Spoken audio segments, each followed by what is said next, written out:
अस्पताल से नहीं मिली एम्बुलेंस, एक बार फिर बेटा बना श्रवण कुमार।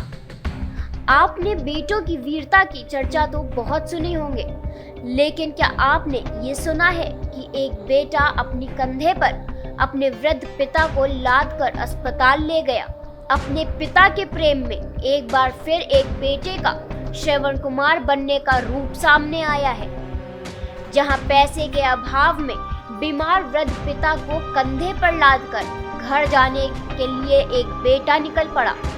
ऐसी ही एक हैरान कर देने वाली तस्वीर सामने आई है, जिसमें एक गरीब को अस्पताल में 4 दिनों तक भर्ती रहने के बाद भी पैसे के अभाव में ना तो समुचित इलाज मिल पाया और ना ही घर जाने के लिए एम्बुलेंस उसके पास पहुंची, तो बेटा पिता को कंधे पर लादकर अस्पताल से करीब 30 किलोमीटर दूर अपने घर के लिए पैदल चल पड़ा।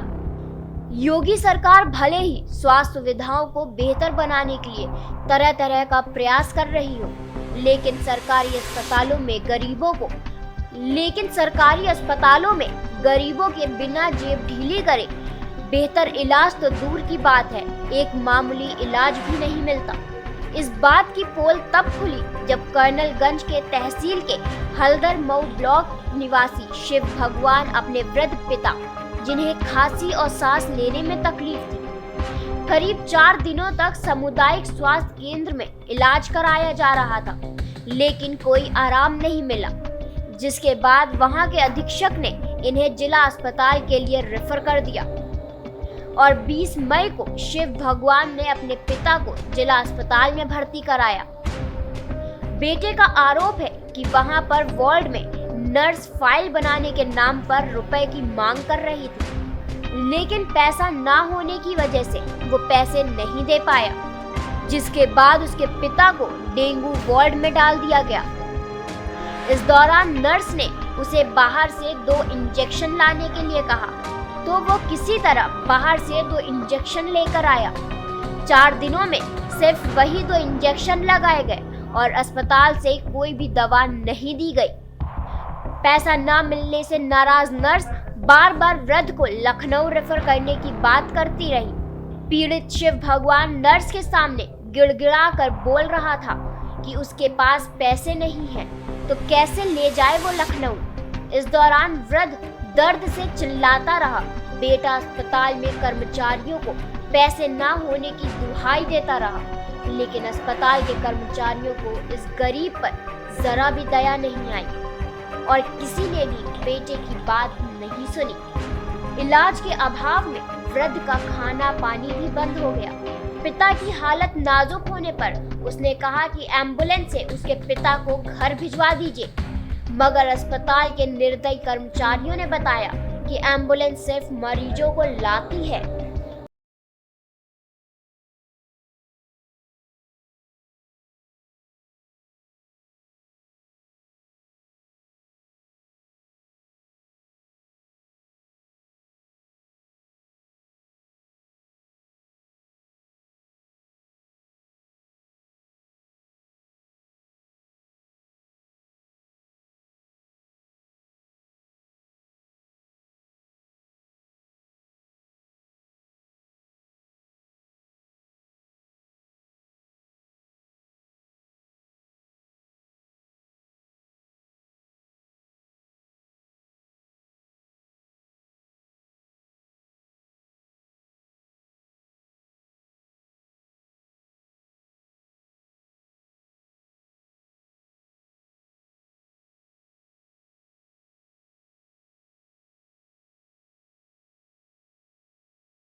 डॉक्टर साहब, एक वृद्ध आपके हॉस्पिटल में भर्ती था डेंगू वार्ड में, और उसको हम लोगों ने कंधे पर लाद के उसके लड़के द्वारा ले जाया गया है यहाँ से 2 किलोमीटर तक। उसके बाद में टैक्सी किया है, टैक्सी गया है, वो एम्बुलेंस मांगा, उसको एम्बुलेंस नहीं दी गई। वो डिस्चार्ज का पेपर मांगा, नहीं दिया गया। उसको बाहर से दवा भी लिखी गई। क्या कहना है? मेरा ये कहना है, मैंने अभी आप जानकारी आपके द्वारा मिल रही है मुझे, मैंने जो सिस्टर इंचार्ज हैं उनसे हमने बुला के पूछ लिया है।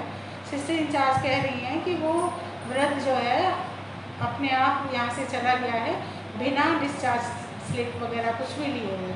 अब हम इसकी जानकारी और करेंगे, इसमें जांच करेंगे कि आखिर वो ऐसे कैसे चला गया, है ना। उन्होंने एब्सकॉन्ड लिखा कि नहीं लिखा, उसके एब्सकॉन्ड होने के बाद पुलिस इंफॉर्मेशन भी होती है, ये सारी जांचों का करेंगे हम।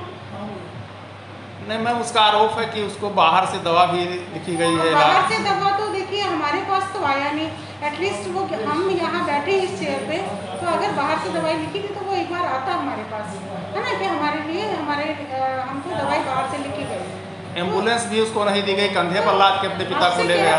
जब वो एब्सकॉन्ड हो गया, जब किसी की जानकारी में नहीं है तो एम्बुलेंस कहाँ से मिल जाती है बताइए। वो उसको बताना चाहिए था कि हमें एम्बुलेंस चाहिए, वो यहाँ आता मेरे पास। सिस्टर का कहना है वो बिना बताए चला गया। हमारे अस्पताल जो सिस्टर इंचार्ज है उनको मालूम ही नहीं है कि पेशेंट कहाँ चला गया। नहीं, सिस्टर इंचार्ज को तो ये भी नहीं पता है मरीज कै बजे गया, वो अभी कह रही है, जबकि 1-1.5 घंटा पहले यहाँ निकला है, 2 घंटा पहले। उनसे हमने पूछा है, उन्होंने बोला कि पेशेंट अपनी मर्जी से चला गया है, फिर टाइम की जानकारी मैं दे दूँगी उनकी पेशेंट में, कब तक वो पेशेंट था। लेकिन जब बात बाहर की दवाई लिखने की आई तो उन्होंने कहा कि मैं यहाँ बैठी हूँ, उसे मेरे पास आना चाहिए था। कुल मिलाकर अधिकारी एक जवाब देते हैं कि इसकी जांच की जाएगी, लेकिन आज तक जांच की आज किसी भी कर्मचारी पर नहीं आई है। ये जरूर है कि अस्पताल कर्मचारियों की ऐसी हरकत सरकार की साख को पट्टा लगा रही है।